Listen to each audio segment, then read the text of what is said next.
Have you ever spent months piecing a beautiful top, quilted it, bound it, stepped back for the big reveal, and just felt your heart drop a little? It looks a little bit off, but you're not sure why. It could be the scale. In this video, I'm going to give you some tips for how to pick the right quilting scale for any quilt, so hopefully that never happens to you again. One of the things nobody tells you when you start quilting is you can have the gorgeous fabric, you can have the perfect design, lovely technique, and still end up with a quilt that looks just not quite right. It's probably not your stitching and it's probably not the design. It's the size of the quilting design in relation to your quilt, and it's called quilting scale. Quick intro if you're new here. I'm Lyndelle from the Quilt Room in Melbourne, Australia. I've been quilting customer quilts for over 10 years now. I'd love for you to subscribe to the channel where I'll be releasing new long arm quilting videos every single week. All right, so what is quilting scale exactly? Basically, it's the size of any one element that you're quilting. That could be a swirl, a feather, a geometric box. The quilting should always enhance your piecing, and when the scale is off, it really clashes with the quilt rather than enhancing it. Rightio, so let's talk about my golden rule. Listen to the quilt. Let your quilt call the shots. Become the quilt whisperer. Your quilt top already contains every clue you need to pick the right scale. You just need to know where to look. There are 3 places, and we'll go through them one at a time. Firstly, I want to say these are not hard and fast rules for every quilt. They are guidelines that you can work through if you're struggling. The first and most important clue is your piecing.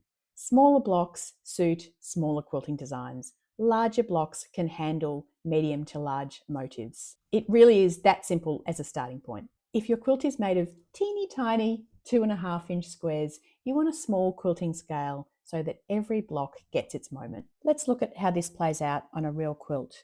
And you can see the size of the spirals I have quilted in the border here roughly match the size of the English paper piece Dresden's up above it. And then on the inner section of the quilt, I've chosen to quilt a similar motif, but a slightly smaller scale to make that applique pop.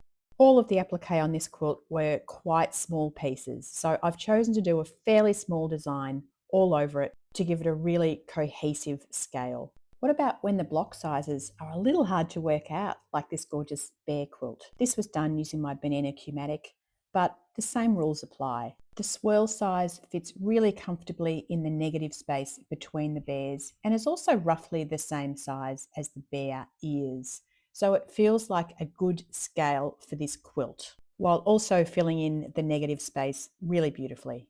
How do you stick to that scale? My best tip is my sticky note trick. Draw the size of your design you want to stick to on a sticky note and put it somewhere really obvious on your machine so you can keep referring back to it. This is one of my tips in my free guide called The Sticky Note Trick and 6 other things that actually improved my quilting.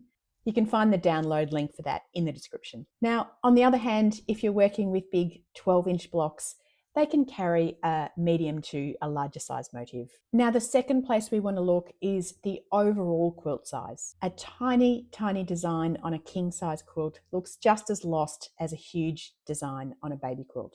For a queen or a king size, you can afford to go bigger on the scale, and trust me, your body will thank you. Try quilting a king size quilt with a tiny dense stipple and you'll be quilting until Christmas, and you'll also be sending your chiropractor's kids through private school. Ask me how I know. And of course, the bonus to that is that larger, more open designs will give you a more cuddly quilt, which is often what you want on the bed. Now, this next quilt had some really big, I think they were 10-inch blocks, but it also had some smaller blocks in there. So what should we do in this scenario? Well, because the overall quilt size was huge, it was about 95 by 80 inches, and also because that dominant fabric was made up of the big blocks, I went with a much larger scale here, and the quilt can really handle that.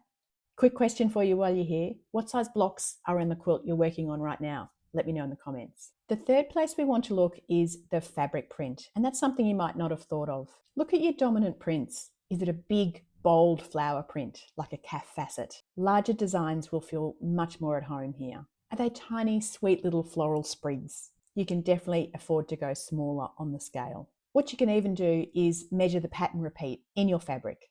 If a key design element repeats every 6 inches or so, then this is a great starting point to think, well, I could quilt my flower at around 6 inches high. This is a perfect example of taking the scale cue from the fabric. We chose a circles quilting design for this quilt, and the scale was really quite an easy decision to make. I've looked at the size of the circles in the fabric and basically adapted the quilting design to match. All right, I want to give you 3 more quick tips about scale. Firstly, check your batting. The packet will tell you the maximum quilting distance. It might be 4 inches, it might be 8 inches, it might be 10 inches. That's the furthest apart your quilting can be before your batting starts to bunch and shift in the wash. Secondly, think about making a test sandwich. Some scraps from your project, bit of batting and a little bit of backing, and quilt your chosen design at your chosen scale and take a step back and see how it looks. Does it look how you imagined it would? Does it feel how you imagined it would? 5 minutes with a scrap sandwich can save hours of unpicking later. We've all been there. It's not fun. Thirdly, I mentioned it earlier, keep a visual guide somewhere handy. When you're in the zone, it's really easy to let your quilting scale get bigger, or in my case, it's generally quite a bit smaller. Keep that sticky note handy, and if your quilting's gone a bit rogue, take a break, walk away, have a cuppa, come back and reset. So a quick recap, let your quilt call the shots.